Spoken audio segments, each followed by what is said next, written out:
I'm finally getting to that UFO box.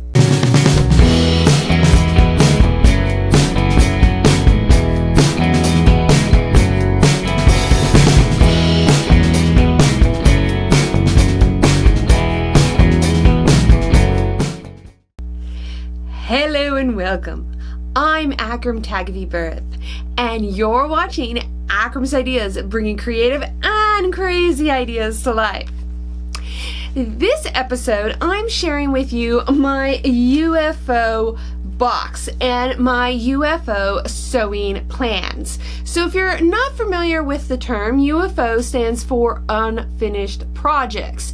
And as a creator of any kind, I feel like it's inevitable for you to end up with unfinished projects because you get an idea in your head, you start working on it, maybe things aren't going as planned, or maybe something new comes up and you want to switch gears and move on to that other project. So regardless of what your craft may be, UFOs are probably in everybody's closet. To see more episodes like this, be sure to click the like button, subscribe to Akram's Ideas, and hit the bell icon to get notified of new episodes. Or wherever they keep those unfinished objects. So for me, I have a little box here of UFOs, and I had mentioned back in May, if you watch my Instagram TV episodes, I do these behind the scenes episodes, really short, quick little segments. Back in May, during Me Made May, I had vowed not to sew anything new, and I was only going to sew from my UFO box. As it so happens, there is a Facebook group that I'm a member of called Sew-Alongs and Sewing Contests, I believe it is. I'll put the link in the description below. But basically, they announce or host or feature different sewing challenges and sew-alongs and things for every month or week or whatever the case may be. And as it so happens, for June, they are hosting a UFO sewing month to share your completed UFOs that you've been putting off. And this was right up my alley, since I'd already said that I wasn't going to do any summer sewing until I got through the majority of these UFOs. And like I said, I started in May. I haven't gotten very far. I'm going to share with you kind of where I'm at and what I plan to be making and what I'll probably hold off and work on later. So with that said, let us look at the box of shame here, the UFO boxes. Last summer, I wanted to make my Jenny overalls, so I cut them all out. I was working on them, and poof, I never got those done. The pair that I had cut out were these purple pairs, and I don't know if you can see, but it's got this sort of print on. It almost looks like a basket weave on there.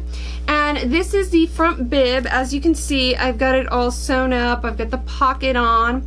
And I wanted to be really clever because this purple fabric for the overalls, I had found in my stash this beautiful, I don't know if you can see it, floral fabric that had the same purple tones, and I didn't have very much of this floral fabric, so I figured it'd be great for the lining parts of the Jenny overalls. However, this fabric is so pretty, it would be a shame just to have it on interior pieces, and I had a little bit more than just what was needed, and I couldn't use it for anything else. So I've double lined the pockets on the bib. Normally you would just have this front pocket and you would just see the exterior fabric, but I basically made another copy of the pocket, and I've done that with the back pockets as well. So you get this little hint of this floral in different places, and I'll probably have it in a couple of other places as well.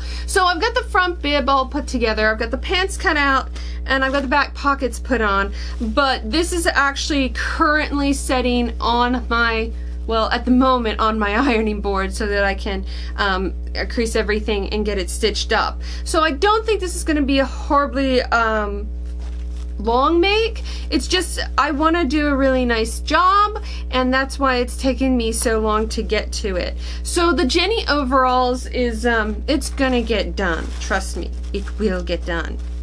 Another thing is that, again, like I said, crazy ideas just simply pop into my head occasionally. And when I did the gold brocade dress that I did back in November for the holidays, I'd worn it, but it's a sleeveless dress because it's just the Megan dress from Tilly and the Buttons Love at First Stitch book. And it's the sleeveless version. And I felt like if you wanted to wear it to the holidays and stuff, it really needed a jacket or shawl or something because you're gonna get cold. And as it so happens, I had some more of that gold brocade in my stash. And I had this pattern. And this pattern is Vintage Simplicity 5722. And if you can see on the cover here, if there's not enough glare, she's actually in a gold brocade dress, which was like, hey, what are the odds? And she's wearing this jacket here. So this jacket, I actually already have the gold brocade mostly cut out, and I wanted to make it to go with the dress, and I was gonna wear it for the holidays. Now, this pattern is actually a little large for me, so I had to do some pattern adjustments, and I was getting a little frazzled because I didn't want to do proper pattern adjustments because I'm lazy. But I know better now. Proper pattern adjustments make all the difference. But I was just kind of folding up the pattern to get it to kind of work.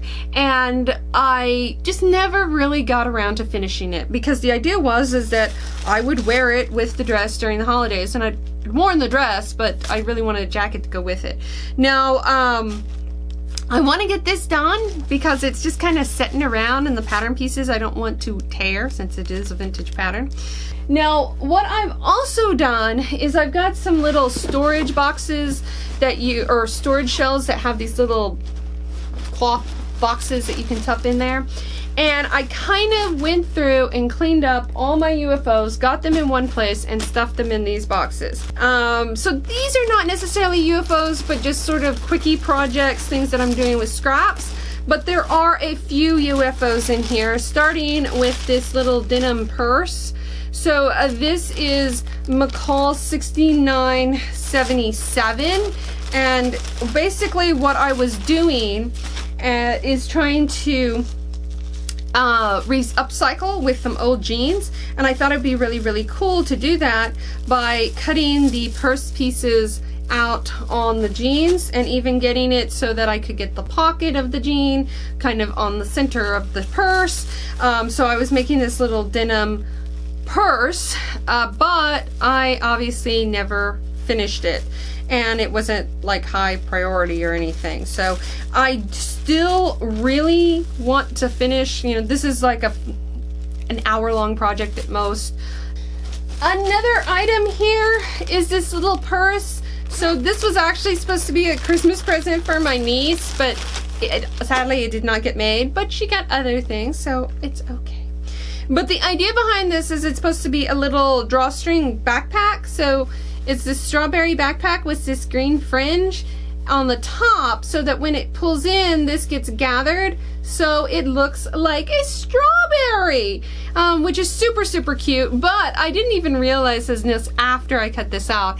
And I don't know if you can see, but this fabric has like little teeny weeny polka dots on it, which is perfect because they're the same color-ish red, though looks just like a strawberry. But I'm using this like dark deep green, and sort of the richness of the red, it looks like those candied strawberries, those sucky strawberries that you get during the holiday time, which is even funner, I think, in my head. But this should be another quick make. The only thing is that I found the tutorial for this on Pinterest, and I've got it pinned somewhere. I just don't remember which tutorial it is. So I've got to like go through my Pinterest board and figure out which one it was that had this tutorial on there. But this should be made, and I'm gonna, you know, get it done before Christmas time. Another item on my UFO list are aprons. Now, I have a lot of fabric that I pick up that I'm like, oh, this would be a lovely apron. And I actually picked this up several years ago, cut it out several years ago, but have yet to actually put it together. And I think what scares me the most is the ruffling. But I don't know if this is going to be a good example. So this is the fabric. It's very like 1970s, almost tablecloth-like. I don't know if you can really see on the print, but it's got like gravy bowls and fruit, and I think somewhere there's even a turkey. So it's very Thanksgiving-y to me, and I thought it would make a really nice sort of hostess apron. And so in my stash, I had McCall's 4958, which is this apron here. I actually had several other apron patterns, including some vintage ones, but I found them to be awfully long, and I'm like, I don't know if I really want a long one, but I did want something that had all the ruffles. So this was a good compromise, because it's not as long as the vintage ones, but it still got all the vintage detail with the excessive ruffling. And I just need to put it together. It's all cut out. I think the biggest thing that I'm leery of is that I have to do all this ruffling. But I have a ruffle foot on my serger, or a ruffle feature on the serger, and I actually have a ruffle foot for my Bernina. So I really just need to sit down and learn how to use those and make this apron. So another item that I have here, this is, now several years ago I made a gathered skirt with a parrot on it. So the gathered skirt, it was turquoise and it had this little parrot print, so several parrots around the skirt. And I had very little amount left over. So I had decided, sort of islandy tiki themed outfit, that I could use Simplicity 1426 to make a top to go with it, sort of an islandy top. And I've already got it all cut out. I just need to put it together. Now, knowing now about fit, I don't know if it's actually gonna fit, but it's cut out, so we're gonna attempt it anyways. My next box over here has several items in it. The first one is this set here. So what I had intended to make back in 2015 was a patio dress. So something that had sort of the ruffles on it, you know, the big skirt with all the rickrack, that kind of dress. And I actually started, and I kind of just came up with the idea like, oh, I'll just do a really big rectangle and then gather it up. And so I've got, like, this is ridiculously long. I didn't even really notice how big it was gonna be. I just took as many panels of this red that I had, sewed it up into a giant tube of a rectangle, and then I was adding rickrack to it, and then I was gonna gather it later. So the idea was it's going to have green, yellow, and I think 2 bands, or green, blue, yellow, and a band of white as well. So I hadn't really ever gotten around to it because it was taking so much time, and at the time I was also getting kind of discouraged. So I don't know if I'm going to continue with this as is, because I have now the Jiffy dress book by Gertie, which you saw in probably my last video, and she has a patio dress in that book. And I'm wondering if I just need to kind of follow that, or should I just continue with what I'm doing here and just gather this up as a skirt? What do you think? Should I do the ruffle bands, or should I do what I've got here, because it's a lot of fabric?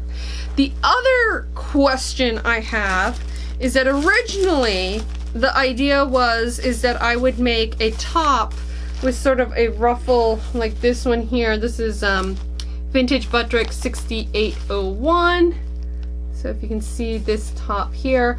Now, the plan was to do a top like this that's kind of off the shoulders, that kind of had a ruffle, and then have the ruffle also have the rickrack. but I'm wondering, this top was actually too small for me, and I would have to do some resizing, and I thought about whether I should do that or whether I should make the Rita blouse from Charmed Patterns, another one of Gertie Patterns, that is just kind of off the shoulder, just a similar situation, but I could add a flounce to it to give it that same effect, or I could just make the Rita blouse as is. The other option is, now that I have the Jiffy book, do I make the top that goes to that patio dress that has a big collar with like the rickrack on it? Or would it look better with the Rita blouse? I guess my thing is that I want it, even though it's a patio dress, I kind of want it to be more of a Spanish style dress or Mexico inspired dress, because I remember a lot of the dresses from like Zorro, and they have the rickrack and then they kind of have more of that off the shoulder type style, and it was very popular seeing those kind of dresses in elementary school during Cinco de Mayo, and we make all the little paper flowers and stuff. So I'm just not sure if I want to go with the Rita blouse, or if I want to do the blouse that's with the patio dress and just kind of follow the patio dress. I'm not sure. I'd love to hear your suggestions, but this is kind of where I'm at with this dress, and it's not high on my priorities. And then I guess the other question is that do I go with a red top with this skirt, or do I go with a white top, because that's a heck of a lot of red. Questions, decisions to be made. Only other really major unfinished project that I have is my Vogue 1083 coat. And so this is a swing coat. I was doing it in a camel color, and then I was going to do a sort of a leopard lining on the inside. The entire coat is cut out. I think most of the darts have been put in. It just needs to be sewn together. And to be honest, I don't know if I'm actually gonna get that one done before the end of June or the end of summer, because it's just not high on my priority list. It is a coat. It is the middle of summer.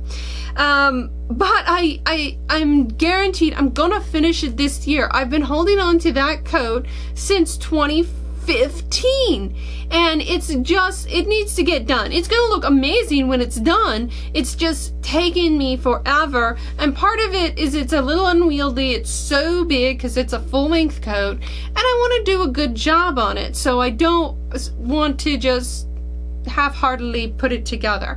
I want to make sure that I do a good job. So that coat, I'm not sure if is going to get done or not. But the rest of these projects that I've mentioned, they're pretty much going to get done. So really, after looking at this pile, it's not as much as I thought. I want to make sure to go ahead and get as many of these UFOs done as possible. So that's pretty much my sewing plans for the rest of June, and maybe even on into July. We will see. I've got a few other little non-UFO sewing that I would like to do this summer, but we will see how we get on. I would love to hear in the comments below if you guys have any suggestions for any of these UFO projects, or if you yourself have some UFO projects and need some encouragement to get those done and completed. I hope you've enjoyed this episode of Akram's Ideas, and thanks for watching. I'm going to be sharing with you my June, let me do that again, blah blah blah blah. The Rita blouse as is, and then put the rickrack on it. You've enjoyed this episode of Akram's Ideas, and